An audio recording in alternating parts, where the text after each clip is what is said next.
Olá, queridos! Estamos aqui para mais um momento de reflexão. Momentos esses sempre baseados na palavra do Senhor. Eu agradeço a Deus pela tua vida, que tem compartilhado os vídeos. Você que tem passado para as pessoas essa palavra que purifica, que limpa, que trata.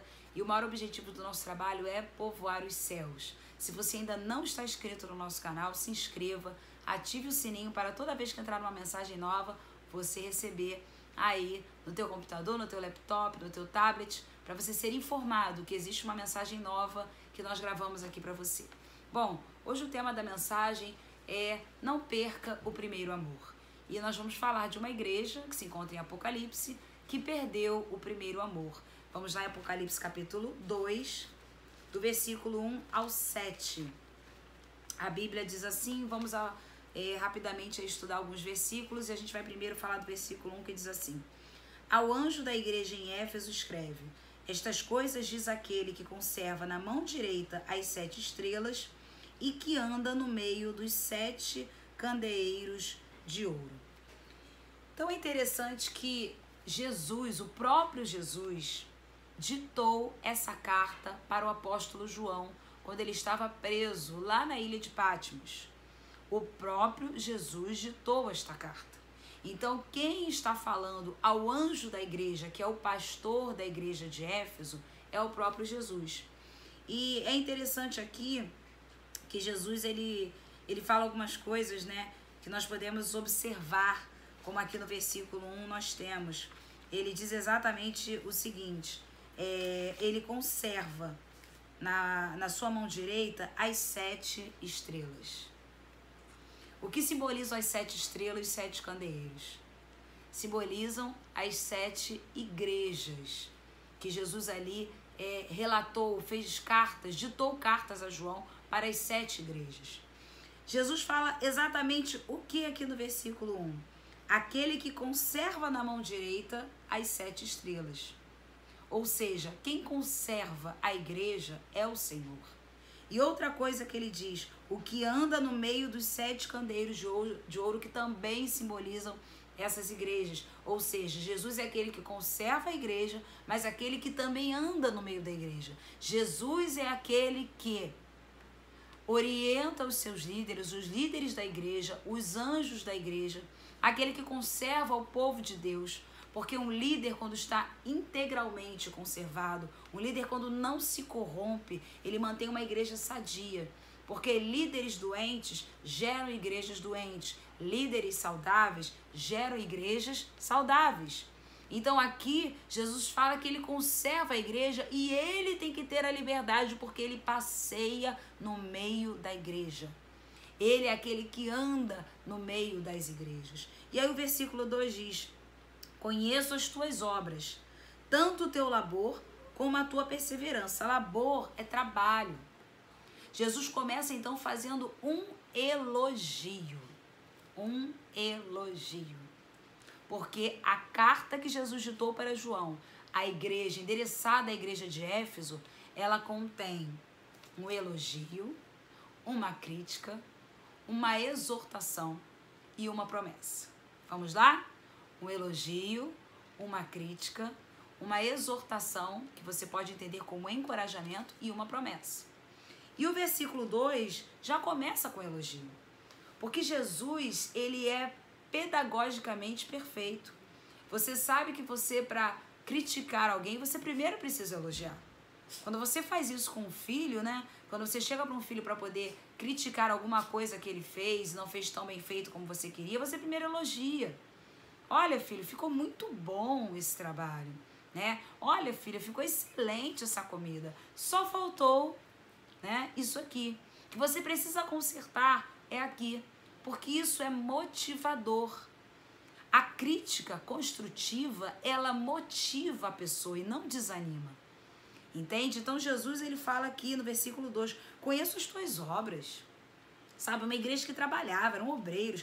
Tanto o teu labor, o trabalho, como a tua perseverança. Uma igreja que não desanimava por causa da chuva, por causa do sol, por causa da família, por causa da condição financeira, por causa dos problemas. Não, era uma igreja que perseverava. Era uma igreja que era constante nos trabalhos. na obra.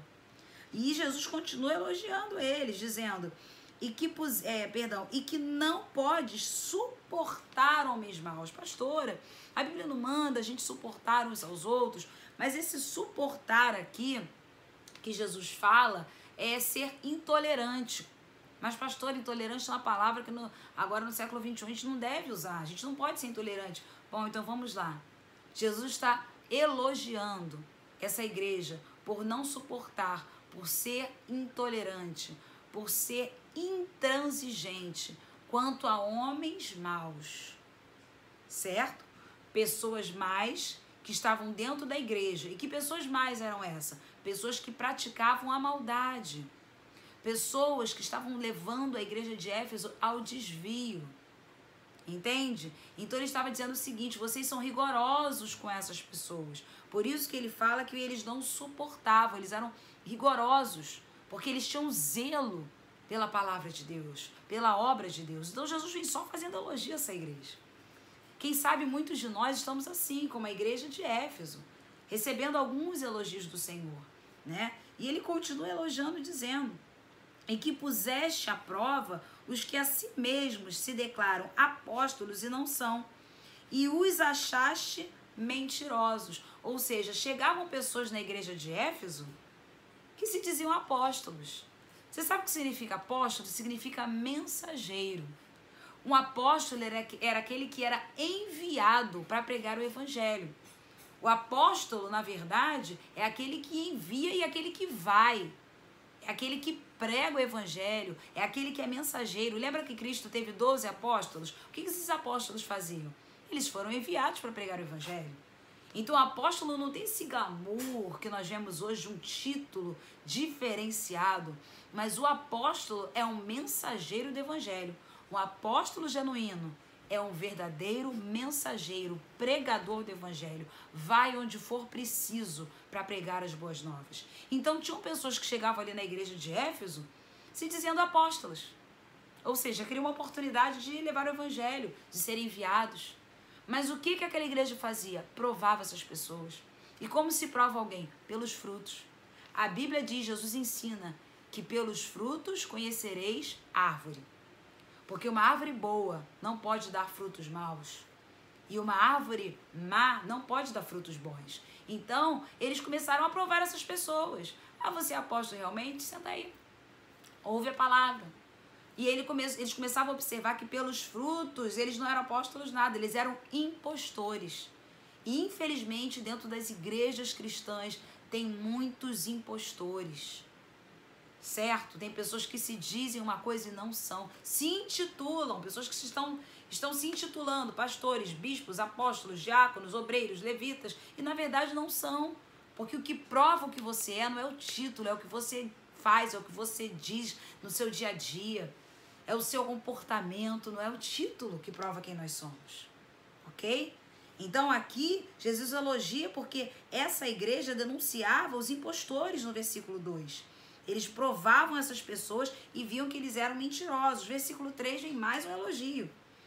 E tens perseverança e suportaste provas por causa do meu nome e não te deixaste esmorecer. A igreja de Éfeso, ela passou uma perseguição muito grande por dois motivos. Primeiro, por causa da economia da cidade. Éfeso era uma cidade muito rica. Era uma cidade muito importante, a mais importante da Ásia. E conforme a igreja ali se estabeleceu e cresceu, naturalmente eles pregavam contra o paganismo. E com isso, a queda financeira para aqueles homens que trabalhavam como artífices, né? Aqueles ourives que faziam estatuetas, que faziam medalhas, que faziam qualquer tipo de imagem acerca de ídolos, que cultuavam os ídolos, esse mercado ele começou a cair. Porque a igreja chegou lá pregando contra a idolatria. E você pode acompanhar isso comigo lá em Atos dos Apóstolos, né? Houve um homem chamado Demétrio, que suscitou, comerciante, né? Que suscitou um grande tumulto por causa disso. Olha só, Atos capítulo 19, do versículo 23 ao 26 diz assim: por esse tempo, houve grande alvoroço acerca do caminho com letra maiúscula. Quem é o caminho? Jesus Cristo. Ele é o caminho, a verdade e a vida. Glória a Deus. Você pode dizer aí na sua casa, glória a Deus. Diga comigo, Jesus é o caminho, a verdade e a vida. Versículo 24 de Atos 19. Pois um ourives, chamado Demétrio, que fazia de prata nichos de Diana e que dava muito lucro aos artífices, abre um parênteses aí, né? Você vê que então estava havendo alvoroço por causa do caminho, e que esse ourives chamado Demétrio, por que ele estava irritado? Porque em Éfeso, na cidade de Éfeso, havia um templo mundialmente conhecido da deusa Diana. Então eles lucravam muito com as estatuetas, com os nichos feitos à deusa Diana. Entende? Isso gerava muito lucro a eles. E aí olha o que continua dizendo a Bíblia. Versículo 25 de Atos 19. E convocando juntamente com outros da mesma profissão, porque as pessoas se unem para dividir, né? Eles juntou todo mundo que pensava como ele para poder trazer mentiras acerca do caminho, para querer prejudicar as pessoas que estavam no caminho, ou seja, a igreja de Cristo. Ele tentou unir pessoas da mesma profissão para difamar a igreja de Cristo. E aí ele continua dizendo, então, convocando juntamente com outros da mesma profissão, disse-lhes, senhores, sabeis que deste ofício vem a nossa prosperidade. Ele começou a mexer com uma parte onde todo ser humano é tocado, que é a parte financeira. O dinheiro é a raiz de todos os males, diz a Bíblia. O amor não é o dinheiro, perdão. O amor ao dinheiro é a raiz de todos os males. Então ele começou a dizer, olha, é de lá que vem a prosperidade de vocês. Aí, finalizando aqui com o versículo 26. E estás vendo e ouvindo que não só em Éfeso, mas em quase toda a Ásia, este Paulo, que foi Paulo que fundou a igreja de Éfeso, né? Tem persuadido e desencaminhado muita gente, graças a Deus, né? Afirmando não serem deuses os que são feitos por mãos humanas. Por isso que a igreja de Éfeso encontrou tanta oposição. Porque Paulo, depois Priscila e Áquila e também Apolo, que continuaram ali apoiando aquela igreja, Paulo depois tinha um compromisso em Jerusalém e ele deixa Priscila e Áquila à frente da igreja, eles começam a pregar contra isso, contra essa questão da idolatria, afirmando não serem deuses, diz o versículo 26, os que são feitos por mãos humanas. Por isso que a igreja de Éfeso sempre sofreu perseguição. Apesar dessa carta que Jesus ditou para o apóstolo João ter sido escrita aproximadamente 40 anos após a fundação da igreja de Éfeso, eles ainda sofriam perseguição por causa dessa idolatria que havia ali em Éfeso. Os cultos, né, as imagens e aos ídolos, eles perseveravam pregando contra a idolatria. E outro motivo também, que Jesus fala que eles suportaram tudo por causa do nome, né? Perseveravam, suportaram tantas coisas por causa do nome, não esmoreceram. Era também o culto ao imperador. Havia um templo na cidade de Éfeso, né? Onde o imperador, naquele tempo, eles chamavam de César, era como se fosse um título, né? Mas o nome desse imperador era Domiciano. É isso mesmo, Domiciano, tá? Esse imperador, com o título de César, ele queria ser adorado e cultuado, e tinha um culto para ele, né, devotado a ele. Então as pessoas de Éfeso diziam assim, viva César, mas os cristãos diziam, viva Cristo. Outra oposição que eles encontraram. Enfrentaram ali muitos líderes romanos, porque eles diziam, viva Cristo, e não viva César. Porque a nossa vida não é para exaltar o homem. A nossa vida não é para colocar o homem lá em cima, um líder, seja quem for. A nossa vida é para exaltar a Cristo. Quando nós testemunhamos um milagre, nós testemunhamos um milagre realizado por Cristo. Porque nós só somos instrumentos, meros instrumentos, vasos de barro na mão do oleiro. E aí o versículo 4, após o elogio, vem a crítica. Em apenas um versículo que diz, tenho porém contra ti. Olha a crítica. Tenho porém contra ti. Tem um porém do Senhor aqui, né? No versículo 4. Que abandonaste o teu primeiro amor. Ou seja, eles agora, a igreja de Éfeso, estava mais ligada à religiosidade, ao trabalho. Vocês entendem isso? Eles estavam mais ligados ao dever do que à devoção. Eles estavam mais ligados ao dever do que à devoção. E quando a igreja perde o foco, que é a devoção, a adoração, e estão ligados mais ao dever, aos deveres com a casa do Senhor, a igreja esfria e perde o primeiro amor. Porque o que mantém o primeiro amor, o que mantém a adoração verdadeira, melhor dizendo, é o amor. O que mantém a fidelidade é o amor. Para comparar e você entender melhor a igreja de Éfeso, é como um casamento. Tem pessoas que são fiéis ao esposo ou à esposa só por causa do laço matrimonial, só por causa do compromisso do casamento e não por amor, só por serem casados e não por amor. Pessoas que são casadas há muito tempo e perderam a chama viva do primeiro amor, perderam aquele entusiasmo do primeiro amor, ou seja, trabalham para o amado, mas não têm prazer de estar com o amado. Entendem? Essas pessoas trabalham para o amado, mas não possuem prazer em estar com o amado, porque o nosso foco, em primeiro lugar, meus queridos, é a adoração. É o prazer de estar na presença de Cristo. É o prazer de adorar o Rei dos Reis. O seu foco não pode estar nessas escalas. Quantas vezes as pessoas dizem, eu só vou à igreja porque eu estou na escala. Eu só vou à igreja porque hoje eu estou fazendo louvor, porque hoje eu estou pregando, porque hoje eu estou na portaria, porque o pastor me cobrou de estar na igreja, só por isso que eu vou. Senão eu não iria. Isso é perder a devoção e estar ligado à obrigação, ao dever. Não se tem mais prazer na presença do amado, mas sim no trabalho ao amado e servir ao amado. Foi exatamente nesse ponto que Jesus criticou a igreja de Atos. Foi exatamente nesse momento que falou para eles, vocês abandonaram o primeiro amor. Vocês trabalham, vocês são fiéis, vocês são pessoas que correm atrás, vocês fazem sempre a obra. Mas cadê a motivação verdadeira que é o amor? Eles não adoravam mais. Eles não sentiam mais aquela alegria. Sabe aquela alegria do primeiro encontro? Frio na barriga, quando está na presença do amado ou da amada. Se preparar, né? Como eu estou aqui hoje com a minha blusa, fazendo merchan da Dupla Store, né? Acompanha, siga lá no Instagram, a Blusa Store, a Dupla Store, tem várias blusas lá. E aqui a minha diz, né? Feita de fé. E a gente precisa recuperar isso, resgatar esse amor que nos motiva a nos arrumar, não é para o outro, mas para o nosso amado. Sabe aquela motivação, eu quero encontrar com Cristo, eu quero estar da melhor maneira possível. Eu estou passando por lutas, dificuldades, mas nada neste mundo me impede de estar aos pés do meu amado, do meu amor.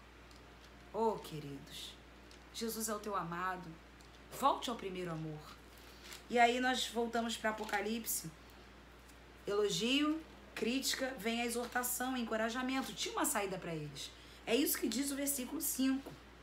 Lembra-te, pois, de onde caíste, arrepende-te e volta à prática das primeiras obras.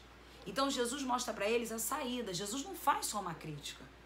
Que quando você precisar fazer uma crítica a alguém construtiva, né, ou seja, fazer com que aquela pessoa melhore, você faz o elogio, você faz a crítica e você mostra o caminho de volta. Sabe? Jesus fez isso. Olha o caminho que Jesus propôs para eles. O caminho de volta era: lembra-te de onde caíste. Arrepende-te e volta à prática das primeiras obras. Ou seja, lembrar, arrepender e voltar. Lembrar-se, arrepender-se e voltar-se. Para quê? Lembrar de onde você caiu, porque todo mundo sabe onde caiu. Todo mundo sabe quando começou a ficar frio.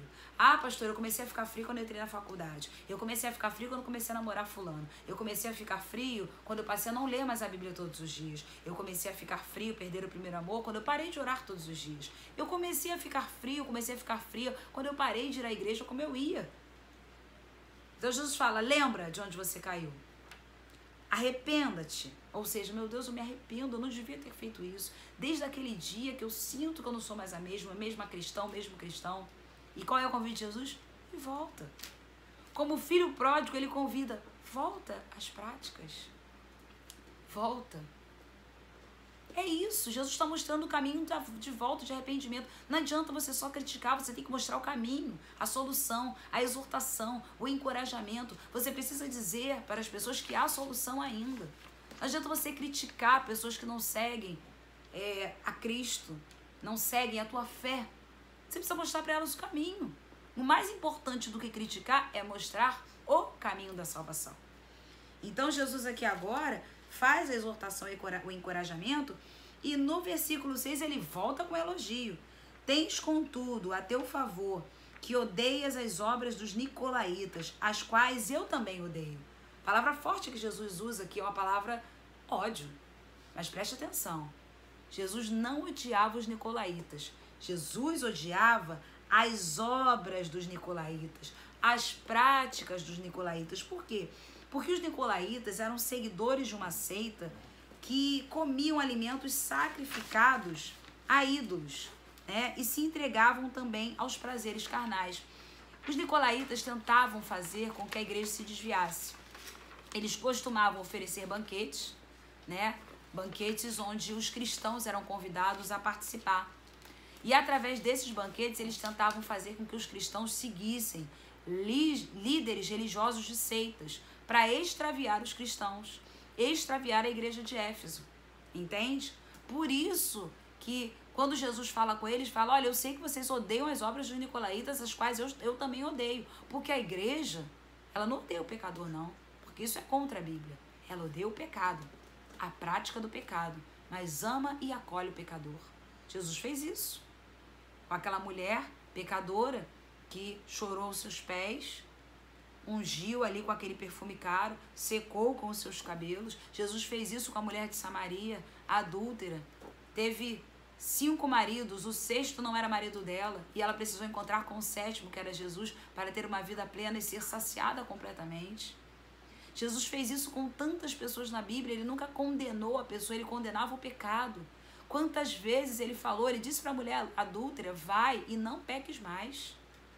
Sabe? Aí Jesus falou isso quando curou um paralítico, vai e não peques mais para que não te suceda coisa pior. Mas ele não odeia o pecador. A igreja não pode odiar o pecador, nós temos que odiar a prática do pecado. A idolatria, tudo aquilo, o assassinato, tudo aquilo que Jesus condena, nós também condenamos, mas não as pessoas. As pessoas que são idólatras, as pessoas que são assassinas, nós precisamos pedir ao Senhor perdão para elas e amá-las e mostrar um caminho de saída, uma solução, certo? É isso que a Bíblia nos ensina. Lembrando a você que você está num canal que nós pregamos e cremos na Bíblia, ok? Então o nosso padrão aqui de fé é a Bíblia Sagrada, os escritos da Bíblia Sagrada e principalmente os ensinos de Jesus. Então aqui ainda em Apocalipse capítulo 2, Jesus faz mais um elogio a essa igreja e finalizando no versículo 7, Jesus fala algo muito forte, que é a promessa. Aí veio a promessa para aquela igreja. Lembra? Elogio, crítica, exortação e uma promessa. Olha o que Jesus fala. Quem tem ouvidos, ouça o que o Espírito diz à igreja. O que significa isso? Essa expressão, quem tem ouvidos, ouça. Ouvir com atenção e obediência. Ouvir pronto a obedecer. Por isso quem tem ouvidos, ouça. Toda vez que você vê na Bíblia alguém falar isso, ou alguém que expressa isso, Jesus falou isso muitas vezes, quem tem ouvidos ouça, significa ouça com atenção e obediência, ouça pronto para obedecer. Então quando Jesus fala isso, ele está dizendo, esteja pronto para vocês ouvirem e obedecerem o que o Espírito Santo está dizendo às igrejas, porque o Espírito Santo é quem convence o homem do pecado, da justiça e do juízo. Não, essa obra não é minha, não é sua, não é você que vai salvar o seu marido, você não vai salvar seu filho, você não vai nem se salvar. É o Espírito Santo que faz essa obra. Convencer o homem do pecado, da justiça e do juízo. E o papel da igreja? Pregar o evangelho. Anunciar as boas novas. Eu costumo dizer que anunciar as boas novas não é você criticar o pecado do outro, porque você também tem um monte de pecado. É mostrar o caminho correto. E tem muita diferença nisso. E o versículo 7 continua dizendo, quem tem ouvidos ouça o que o Espírito diz às igrejas. Ao vencedor, dar-lhe-ei que se alimente da árvore da vida que se encontra no paraíso de Deus. Você sabe que lá em Gênesis, né, Quando Deus criou Adão e Eva, eles tinham liberdade de comer de todas as árvores do Éden, menos da árvore do conhecimento do bem e do mal. Até da árvore da vida eles podiam se alimentar e se alimentavam. Por isso que o homem nunca morria, porque eles se alimentavam constantemente também da árvore da vida, que simboliza o próprio Senhor. Não havia pecado, eles só não podiam comer da árvore do conhecimento do bem e do mal. E quando eles pecaram, transgrediram a lei do Senhor e comeram da árvore do conhecimento do bem e do mal, o que aconteceu? Foi proibido, foi vetado a eles também o comer da árvore da vida. Porque agora o homem estava enfadado a morrer. O homem agora estava... veio sobre ele o juízo, né? Estava enfadado, não, estava fadado a morrer. Veio sobre ele o juízo de morte. Então ele não podia mais comer da árvore da vida. E Jesus fala à igreja de Éfeso que ao vencedor dar-lhe-ei que coma da árvore da vida, que se encontra no paraíso de Deus. E por que Jesus fala isso exatamente para a igreja de Éfeso? Porque como Éfeso era uma igreja, uma cidade, muito idólatra, né, que tinha o culto, o templo a Diana, o culto a Diana, né, um templo consagrado a Diana e também um templo consagrado ao imperador, como eles tentavam convencer os cristãos? Sempre com comida. O cristão come bastante, todo mundo sabe disso, né? Que a gente gosta de ter as nossas comunhões, gosta de compartilhar a mesa. Atos capítulo 1 e 2 fala isso, né? Que eles vendiam tudo era comum. Então eles tentavam fazer com que os cristãos fossem pegos pela boca, comendo comida sacrificada a ídolos que o Senhor condena. A Bíblia sempre condenou. Então Jesus falou o seguinte para eles: quem vencer tudo isso aí na igreja de Éfeso, inclusive, né, os banquetes pagãos, vocês comerão da árvore da vida. O que Jesus quis dizer com isso, aplicando para a igreja de Éfeso também nos dias de hoje? Não troque a sua salvação por banquetes passageiros. Não troque a árvore da vida pelos banquetes idólatras. Não troque o que Jesus tem para você no paraíso por coisas que vão passar. Você come agora, daqui a pouco você vai estar com fome de novo. Você bebe água agora, daqui a pouco você tem sede de novo. Mas a água que Jesus nos oferece é uma água que sacia a nossa sede para sempre. A comida que Ele nos oferece é uma comida que mata a nossa fome espiritual para sempre. O que tem para nós a promessa é que existe uma árvore da vida no paraíso. E aquele que vencer as coisas deste mundo, as tentações deste mundo, todas elas. No caso de Éfeso eram os banquetes mesmo, os banquetes de comida. Mas aquele que vencer todas as tentações deste mundo, que podem nos levar, te levar para o inferno, certamente esse que vencer comerá da árvore da vida lá no paraíso de Deus.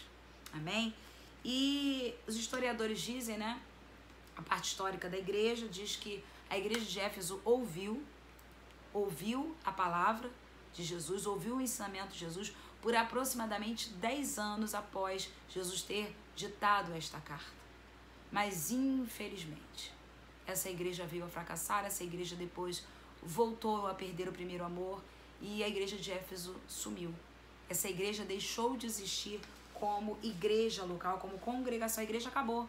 E se você observar aqui em Apocalipse, a gente já vai orar e vai finalizar, mas quando Jesus fala aqui em Apocalipse capítulo 2, versículo 5, quando ele diz, volta à prática das primeiras obras, né? Aí ele diz, se não, venho a ti.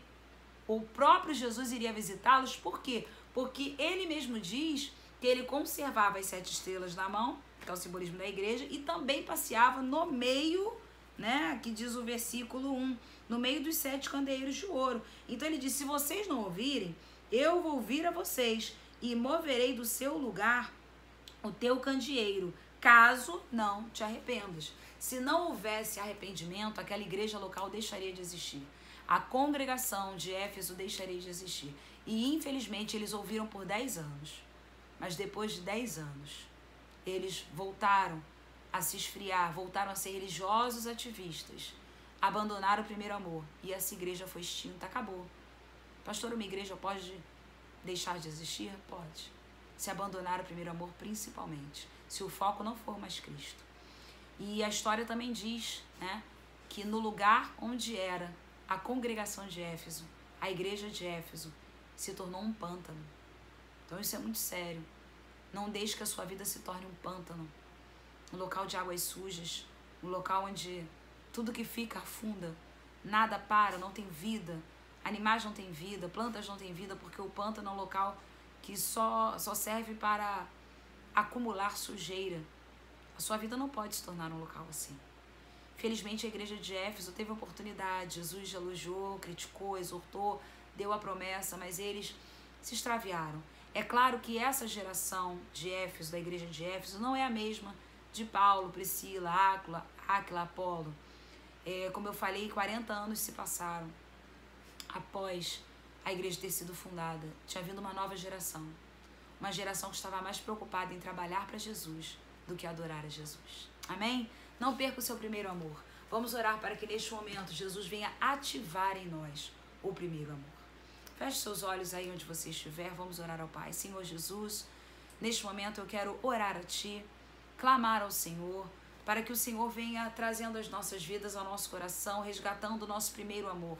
Nós queremos ser do amado, sentir falta do amado e não somente trabalhar para o amado. O trabalho é consequência de quem ama. A fidelidade verdadeira é consequência de quem ama de verdade, de quem adora de verdade, de quem busca de verdade, de quem tem prazer na presença do amado. Por isso, em nome de Jesus, aqueça os nossos corações, tira toda a frieza espiritual, tira de nós a religiosidade, tira de nós o ativismo religioso. Não queremos apenas trabalhar para Ti, queremos estar contigo, temos uma vida de intimidade contigo, Senhor. Restaura a minha vida, restaura a vida dos meus irmãos que estão assistindo esse vídeo. Em nome de Jesus, restaura a igreja no Brasil, Pai. Para que nós não tenhamos aí congregações sendo fechadas por falta de amor, por falta do primeiro amor. Em nome de Jesus, amém e amém. Amém, queridos. Mais uma vez lembrando que esta blusa que eu estou usando aqui, feita de fé, é da loja Dupla Store, que você siga lá no Instagram. Acesse, tem cada blusa linda, tem cada coisa linda, vai chegar muito mais coisas aí, né? Pra gente poder propagar o evangelho, propagar a palavra de Deus, dizer que nós somos feitos de fé. Amém? Eu quero agradecer mais uma vez a você que esteve aí assistindo a esse vídeo, que você possa curtir, compartilhar. Se você não é inscrito no canal, se inscreva no nosso canal e receba a bênção do Senhor. Amém? Que o Senhor te abençoe e te guarde. Que o Senhor faça o rosto dele resplandecer sobre ti. Que o Senhor sobre ti levante o rosto. Que o Senhor tenha misericórdia de ti e te dê a paz. Amém, meus lindos? Olha, muitos beijos instalados, aquele coraçãozinho, e que Deus te abençoe. Em nome de Jesus, até a próxima.